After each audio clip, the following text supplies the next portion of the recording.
दोस्तों आज हम आपके सामने लाने जा रहे हैं 14 अगस्त की रात की वो सच जिसे हर भारतीय जानना चाहेगा। वो रात जिसने हिंदुस्तान का इतिहास, भूगोल, भविष्य और सोच को बदल कर रख दिया। वो रात थी आज़ादी की रात। दिल्ली में 14 अगस्त के शाम से ही बारिश हो रही थी। तो रात की 9 बजते तक राम सेना हिल्स पर करीब 5 लाख लोगों का हुजूम जमा हुआ था। बारिश अभी भी जारी थी। रात को करीब 10 बजे सरदार पटेल, राजेंद्र प्रसाद, जवाहरलाल नेहरू और माउंटबेटन वाइसलॉ हाउस पहुंचे। 14 अगस्त 1947 की रात 12 बजने से कुछ ही मिनट पहले पंडित जवाहरलाल नेहरू ने 2 लाइनें कहकर अपना प्रवचन शुरू किया। At the stroke of midnight hours when the all world slept, India will be awake to life and freedom.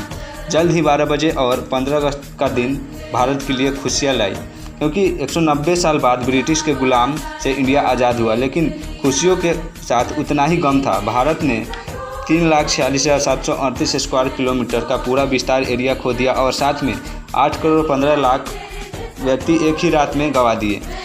अब हमारा देश भारत 2 टुकड़ों में विभाजित हुआ था, हिंदुस्तान और पाकिस्तान। दोस्तों, हिंदुस्तान यूं ही आज़ाद नहीं हुआ। 15 अगस्त से पहले ही ब्रिटिश सरकार का अंत शुरू हो गया था। महात्मा गांधी के जन आंदोलन से हिंदुस्तान में नई क्रांति की शुरुआत हुई, तो एक और सुभाष चंद्र बोस की आज़ाद हिंद फौज अंग्रेज़ों का जीना हराम कर रखा था। ऊपर से दूसरे विश्व युद्ध के बाद ब्रिटिश सरकार में उतना शक्ति भी नहीं थी कि वे हिंदुस्तान पर अब शासन चला सके। इसलिए माउंटबेटन को आखिर वाइसरॉय बनाया गया था, ताकि देश को आधिकारिक तरीके से आज़ादी दिलाई जा सके। भारत को ब्रिटिश ने सबसे पहले 3 जून 1948 को स्वतंत्र करने का निर्णय लिया था, लेकिन मोहम्मद अली जिन्ना ने पाकिस्तान नामक अलग देश बनाने की ठान ली, जिससे देश में कई तरह और कई जगह सांप्रदायिक हिंसा शुरू हो गई। ब्रिटिश सरकार बढ़ती परिस्थितियों के देखकर हो सके पहले स्वतंत्र राज्य घोषित कर देना चाहते थे, क्योंकि अंग्रेज़ों को भी भारत को आखिरकार एक टुकड़े में ही नहीं लेकिन 2 टुकड़ों में विभाजित करना था। स्वतंत्रता के लिए 15 अगस्त के दिन ही को ही क्यों चुना गया? तो इसमें कुछ ऐसा है कि सिर्फ हम भारतीय ही नहीं, शुभ और अशुभ में बल्कि अंग्रेज़ भी विश्वास रखते थे। माउंटबेटन मानता था कि 15 अगस्त का दिन शुभ है, और 15 अगस्त के दिन ही 1945 के दिन जापान ने शरणार्थी स्वीकार की थी और इसके ऑफिशियल साइन 2 सितंबर को हुई थी। इससे अंग्रेज़ मानते थे कि 15 अगस्त का दिन राष्ट्र मित्रों के लिए शुभ रहेगा। तो फिर रात के 12 बजे का ही वक्त क्यों चुना गया? तो इसके लिए भारतीय ज्योतिषियों का मानना था कि वो वक्त देश की स्वतंत्रता के लिए शुभ है। तय किया गया कि नेहरू जी को अपनी स्पीच रात 12 बजे से पहले समाप्त कर देनी थी और रात के 12 बजे शंखनाद के साथ भारतीय लोकतंत्रता की शुरुआत होगी, और ठीक वैसा ही हुआ।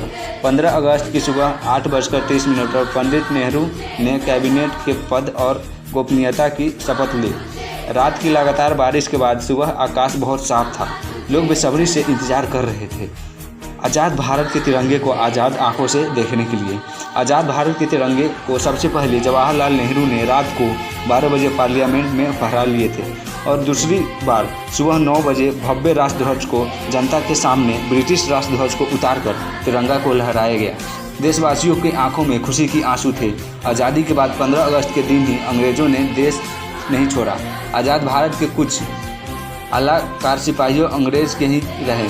1500 ब्रिटिश सैनिकों की पहली टीम 17 अगस्त 1947 के दिन अपने देश के लिए रवाना हुई, तो आखिरी टीम 27 अगस्त 1947 के दिन निकली। दोस्तों, ताज्जुब की बात यह है कि लुटेरे अंग्रेज़ हमारे देश अतिथि बनकर आए थे और उसी तरह उन्हें विदा किया गया। जब उन्हें आखिरी विदाई मुंबई के बंदरगाह से बैंड बाजे के साथ दी गई। आखिर में आज़ादी के 190 साल पहले भी अमीर चंद और मेयर जफर ने रॉबर्ट क्लाइमेट को ऐसे ही सम्मान के साथ स्वागत किया था। फिर क्या हुआ? प्लासी का युद्ध और 190 साल की स्वतंत्रता, फिर भी हम हिंदुस्तानी अतिथि देवो भव के नारे लगाते रहें। दोस्तों, आज के लिए इतना ही। देश की फ्रीडम की कहानी ज़्यादा से ज़्यादा लोगों तक शेयर करने की जिम्मेदारी आपकी है। जय हिंद, जय भारत।